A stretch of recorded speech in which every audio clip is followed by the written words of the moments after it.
infelizmente, a gente começa o programa com uma notícia triste. Morreu hoje de manhã o ator Paulo Silvino, ele tinha 78 anos, estava em casa no Rio de Janeiro. A gente ouve esse e é realmente como todo mundo que acompanhou o trabalho dele se sente nesse momento, né? O Silvino lutava contra um câncer no estômago, tinha passado por uma cirurgia, quimioterapia. Ele esteve no encontro com a gente ainda no início do programa, em 2012, nos prestigiou aqui e lembrou como foi substituir o Chacrinha, que foi uma das funções que ele desempenhou na televisão, onde começou ainda na década de 60. Vamos ver. Páscoa! Atenção, tira um pouquinho.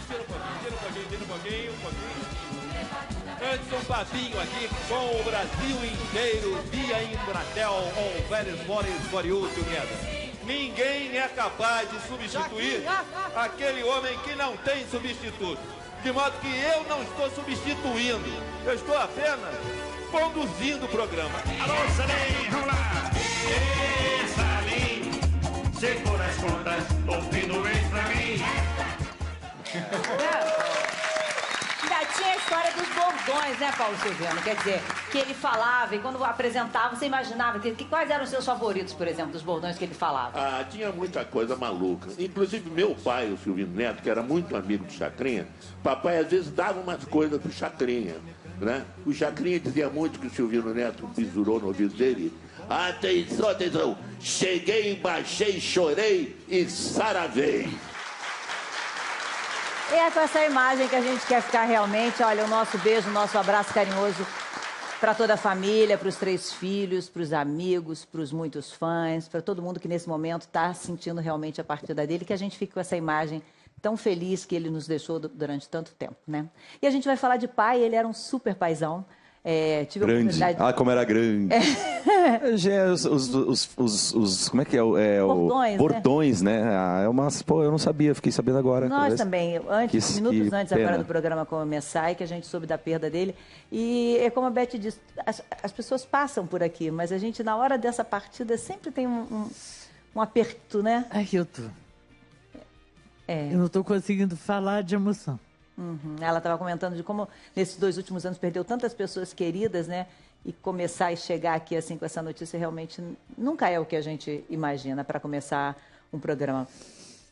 Ainda bem que o pessoal entrou com rock, né?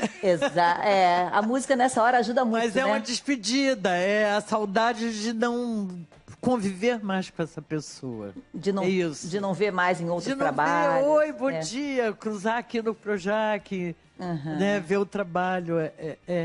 Essa a saudade. Não é um estranhamento com a morte. É essa a saudade. Assim, um beijo, Paulo Silvino. Boa sorte. Lindo. Lindo, Beth. Você é um novato aqui do grupo com um filhinho, 1 aninho, né? Que tá no... 1 ano e 8 meses, Alguma coisa para você acha que mudou na sua vida com a chegada dele? Totalmente. Minha vida mudou. Não, além das fraldas, além de comprar fraldas, de comprar comida. Mudou num lugar, num universo paralelo, que não é... Claro que tem essas coisas das fraldas e preocupação. É um lugar que eu não acessava antes. Esse lugar do amor. Todo clichê que a gente ouve dizer, é isso mesmo. Né? Pra mim era tipo papinho de pai e mãe, sabe? Acho que exageram demais. Não, é um acesso que eu não tinha encontrado ainda, esse tipo de relação. De falar e me emocionar, entende? Quer dizer, uma coisa de falar, caramba, de saber que aquilo não é meu, porque é triste dizer que aquilo não é meu, porque vai crescer, vai embora. Como assim vai embora? Não vai embora, vai ficar aqui para sempre. Sabe? É uma coisa assim. E o medo daquilo, de qualquer coisa, né? Quer dizer, imagina, ele tropeça, arranha o joelho, você já fala, ai, coitado, imagina a vida vindo, o primeiro fora da namorada, o primeiro bullying na escola. Sabe? Você tá longe já. Pô, eu tô sofrendo por antecedência, porque... Mas tem o encantamento da descoberta das coisas novas. Então, o amor é tão forte que você fica com medo de que quer colocar aquilo dentro de uma redoma. Só tô falando isso porque, assim, o que mudou na minha vida é isso, quer dizer, um acesso que eu nunca tinha tido. Não tem a ver muito se você dá ou não uma papinha naquele momento, se você trocou só... Não é só isso, né? É descobrir um outro tipo de amor, lugar, né? Sem dúvida, é um lugar que eu nunca tinha acessado, é isso. Eu não estou conseguindo falar de emoção. Uhum. Ela estava comentando de como nesses 2 últimos anos perdeu tantas pessoas queridas, né? E começar e chegar aqui assim com essa notícia realmente nunca é o que a gente imagina para começar um programa. Ainda bem que o pessoal entrou com rock, né? A música nessa hora ajuda muito, Mas é né? uma despedida, é a saudade de não conviver mais com essa pessoa. De não, é isso. De não ver mais em outros de não trabalhos. Ver, oi, bom dia, cruzar aqui no Projac, né, ver o trabalho. Essa a saudade. Não é um estranhamento com a morte. É essa a saudade. Assim, um beijo, Paulo Silvino. Boa sorte. Vou trazer para cá, para conversar com a gente, uma jovem, a Stephanie. Stephanie, chega aqui, por favor. A Stephanie tem uma história super interessante. A Stephanie tem uma história que começou, quer dizer, de abandono aos 3 anos, quando a mãe dela engravidou do segundo filho. Quer dizer, então seu pai saiu de casa quando você tinha 3 anos, sem nem conhecer sua irmã mais nova. Isso. Esse foi o ponto de partida do que você se lembra. Isso. Na verdade, tem uma memória afetiva, claro. Quando você tem 3 anos, você tem uma memória afetiva. Eu lembro de muitas coisas. Lembro dos presentes que ele me dava, lembro da presença dele. Mas quando ele foi embora e eu me vi nessa situação sozinha, de abandono, eu tive um choque, principalmente psicológico, assim. A gente pediu para a atriz Deborah Evelyn gravar pra gente trechos, porque ela hoje é escritora, escreve poesias, participa de um site, de uma revista feminina. Então, que a gente contasse, com palavras dela mesmo, o que aconteceu na vida dela. Vamos ver. Eu tinha 3 anos quando meu pai foi embora. Lá estava minha mãe sozinha, com uma filha pequena nos braços e carregando outra na barriga. Nessa época, ela escreveu uma carta para mim. Só li anos depois. E entendi que foi o jeito que minha mãe encontrou para lidar com a dor do abandono. Minha avó fez o mesmo quando meu avô morreu. Ele, que tinha feito papel de pai para mim.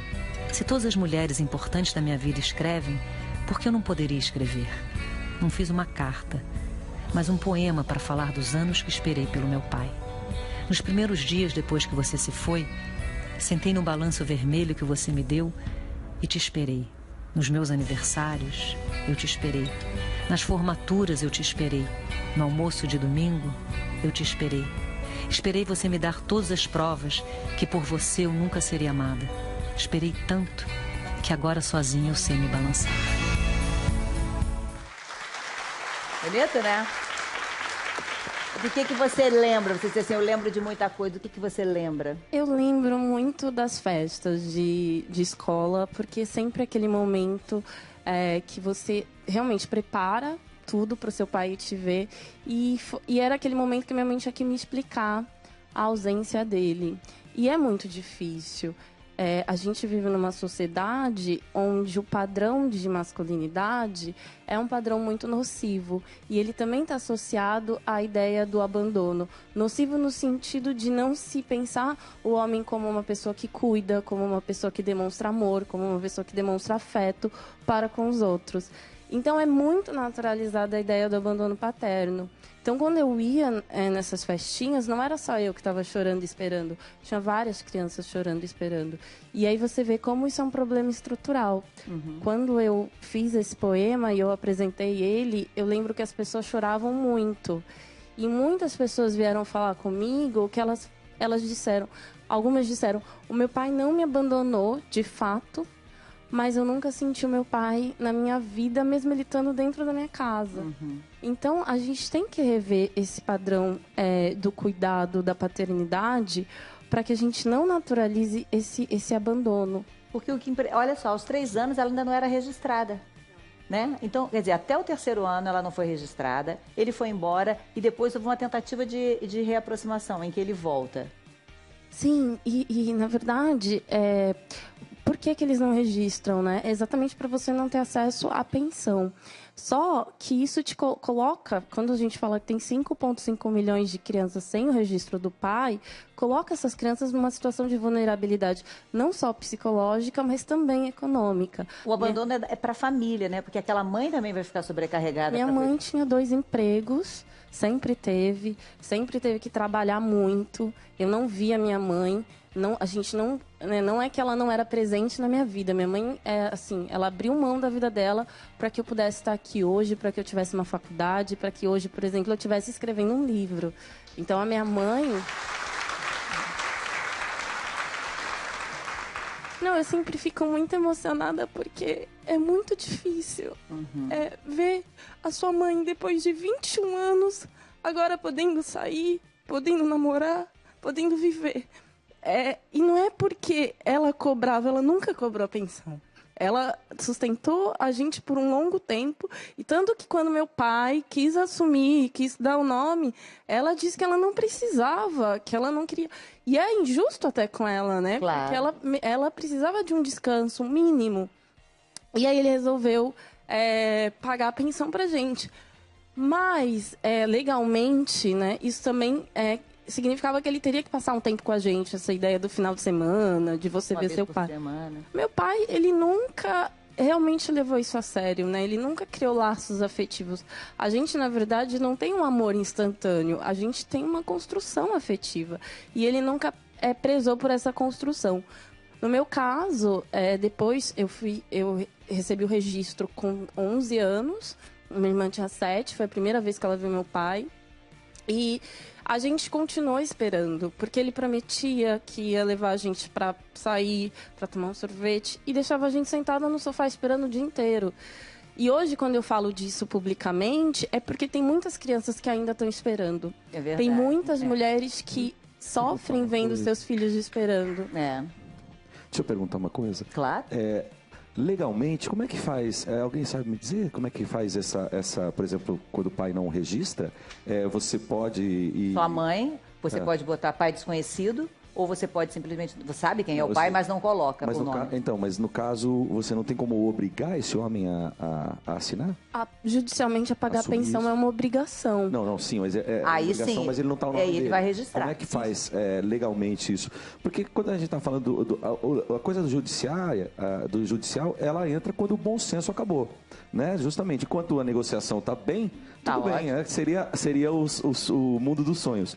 Mas assim, quando não tem mais negociação, não tem bom senso, vai parte para a parte judicial. Então assim, como é que faz isso? A mulher tem que ela entra com um processo para explicar para que o homem assuma isso, né? Vai provar essa paternidade, vai provar que a paternidade é dele, e aí isso vai pro papel, e aí isso gera esse compromisso, pelo menos, com a pensão. É que a mulher ela deixa, né, ou por falta de informação, ou justamente por machismo de achar que é assim mesmo, e ele não precisa assumir, porque ela vai tomar conta, né? Eu acho que eu não sei, mas a Miriam pode dizer, acho que ainda há uma romantização da figura da maternidade, não há essa romantização da figura da paternidade. Eu, mãe, tudo aguento, tudo suporto, porque afinal de contas sou mãe. Eu, pai, aguento ou não se me... Tem um exemplo que é distante da gente, mas que vale, né?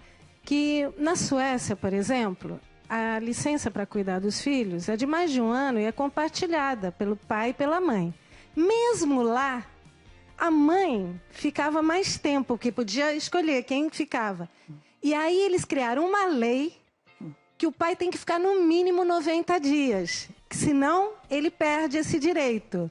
E aí os pais começaram a ficar 90 dias e começaram a criar esse vínculo que a Stefani falou, que é importante.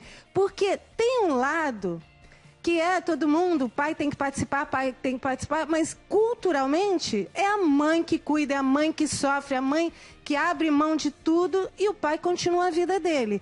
Se a gente cria regulações sociais, o pai começa a participar, no início até por obrigação, e depois se torna parte da cultura que o homem seja pai.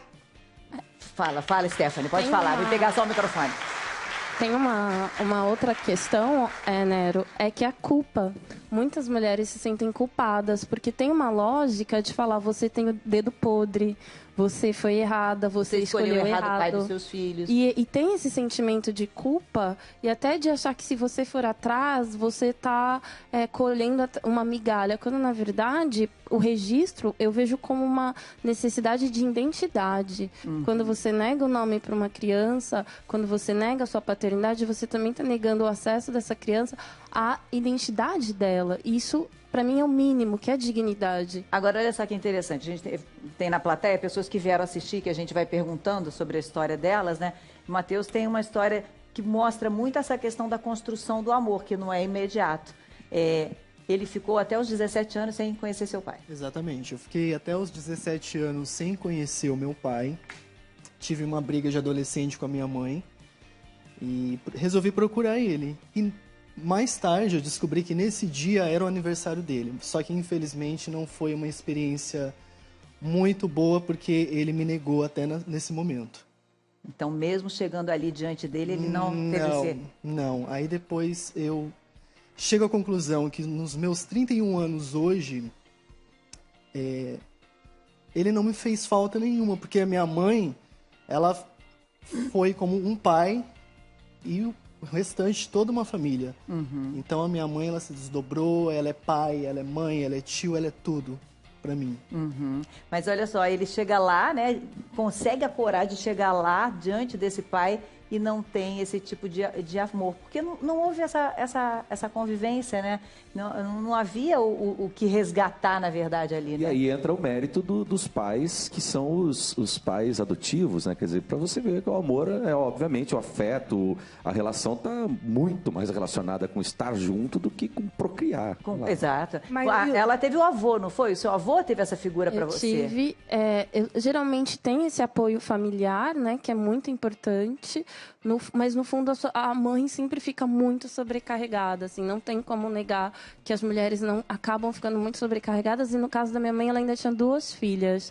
Mas, assim, o meu avô, ele sempre foi muito presente na nossa vida, ele tinha os seus problemas, ele era alcoólatra, e aí muitas pessoas me falam, o seu pai tinha algum tipo de problema, seu pai tinha alguma coisa, porque ele foi embora. As pessoas sempre acham que não, ele simplesmente fez uma escolha. A gente tem que entender que esses homens optam por isso, optam pelo abandono, e como essa escolha desses homens numa sociedade em que não cobra eles por essa escolha, né? Eu lembro que o meu pai e a minha mãe, ela não tinha muito tempo para sair, ela não tinha tempo para ter amigos, não tinha uma vida social. Tanto que realmente só hoje ela tem um namorado, só hoje ela viaja, só hoje ela cuida dela mesma. Mas o meu pai teve essa vida durante 21 anos. E os amigos nunca chegaram nele, e são amigos que têm esse discurso ligado ao ativismo, principalmente ligado à questão da comunidade negra, nunca falaram para ele, olha, abandonar um filho também é violência, sabe? Nunca. E aí eu fico percebendo como a gente naturaliza tanto que a gente acha normal ter um homem do seu lado, se divertindo, pagando sua cerveja, mas ele está negando a convivência com filhos, ele está negando... Isso não é discutido, né, entre eles, né? Não é... Stephanie, você falou uma coisa importante, sobrecarregada e culpada, porque ele usa a desculpa, a culpa é dela, ela que quis ter filho, eu não queria, como se ele também não pudesse se cuidar para não ter filho, se ele não quisesse, e ela se sente culpada também, por que eu não cuidei assim, por que eu não escolhi um pai melhor? Então, ela é sobrecarregada, culpada, e além de tudo, a sociedade ainda responsabiliza a mulher, também na hora de ter filhos. Por que se ele não queria ter filhos, por que ele não se cuidou? Por que ele diz a culpa foi dela que teve filho? Por que isso não foi conversado? Já que a Beth estava falando, né, Beth, de conversa, essa é uma questão para ser discutida na família. Se vai ter um filho ou se não vai ter um filho, né? Isso aí, eu acho. E os dois têm que ali, né, botar a sua opinião e só ela tem que se cuidar. Tem que ter esse trato, né?